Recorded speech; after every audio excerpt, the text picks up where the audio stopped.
So that was just a really quick overview of the course. Let's see. And I guess you want to take it back over here, or you want to close it? Yeah, I can go back to the PowerPoint. Okay.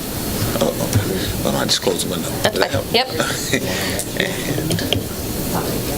and okay, and I think you're all ready, and you got your clip that I can take Okay. it. So in the interest of time, I'm just going to run through some screenshots I took of the online course. But there is a home page, and so when a person goes to the FDDC website, they will be able to access this course. And there will be a login, and you will use your email address to create your login. And that's what's going to keep track of your record of this course. Once you log in, you're going to come to this home page where there is a 3-minute tutorial that will walk individuals, families, and educators through how the course is laid out, how to use the features, and that will be available right at the top of the screen. The second and third and fourth time you come to the course, that video is going to move down on the screen, so it won't necessarily be the first thing that you see. So when we thought about how to make this course, and we wanted an educator's course, we wanted a course for individuals and families, and it was all based off the Lighting the Way manual, we thought it's really important that most of this information, because it's for both groups, but it's the same information, we wanted to build a course that had 2 tracks. So there's an individual and families track, and the educator's track. And the cool thing about this is when you go into one track and you go through it, and then you jump over to the other, it's going to tell you what you've already seen.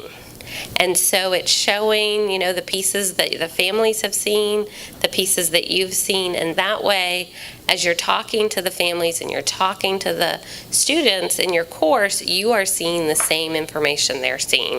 It's just presented slightly differently.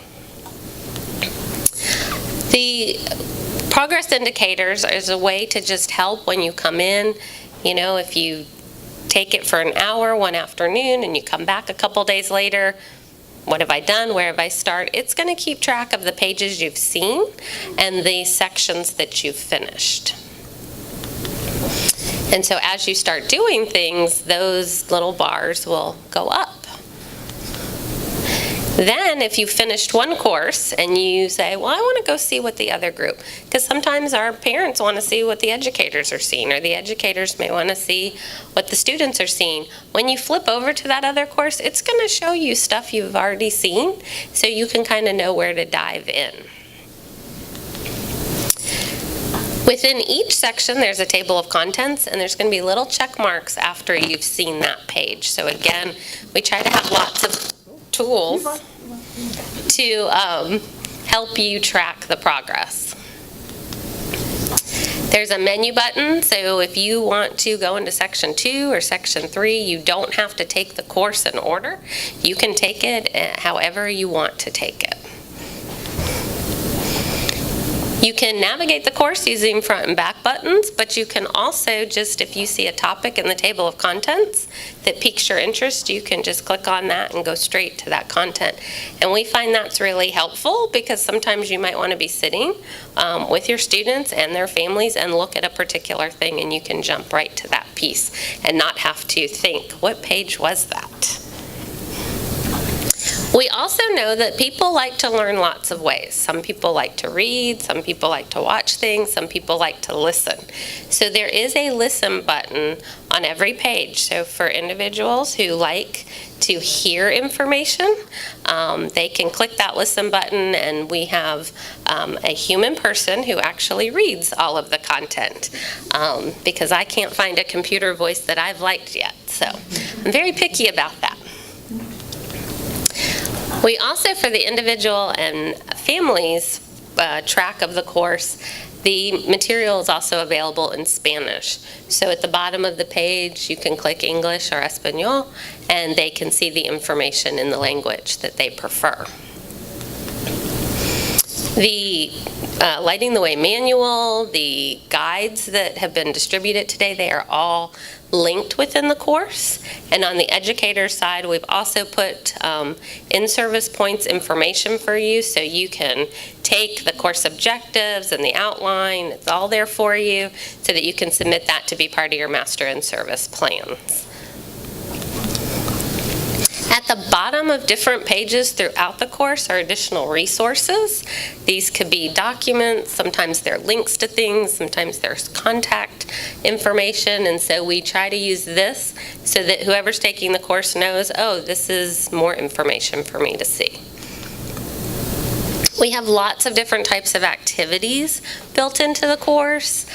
So we do things that we call these word clouds, where you click on, you read the statement and you click on the word that goes with it. You get instant feedback, so people who are taking it are going to know if they got it right or wrong, and they can review their information. We have, sometimes it's a question with multiple answers. Sometimes it's a question where they pick multiple things. We also have some activities where they put things in order. This is one of my favorites. These are flip cards, so which tied nicely to Amanda's thing on person-centered training. So these cards show a program-centered approach. You click the card, and then you see the person-centered approach. So to try to really focus on that person-centered planning. We have reflective activities where you read a scenario, you think about what you want to do, and then we have sample answers. At the end of each section, because we want to make sure that people got the objectives that we laid out, there are knowledge checks.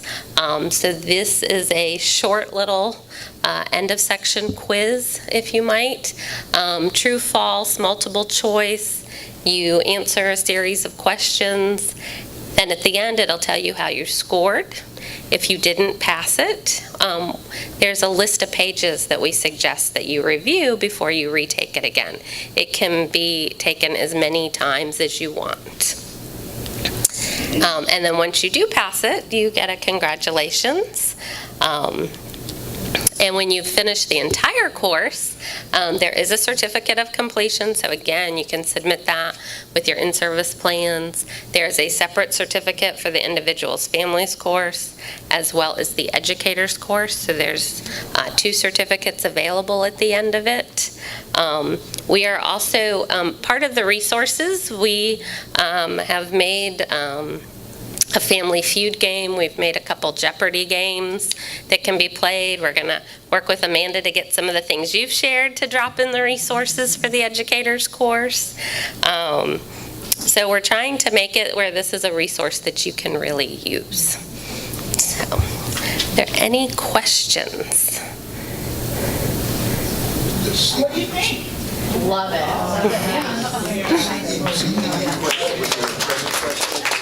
You're not.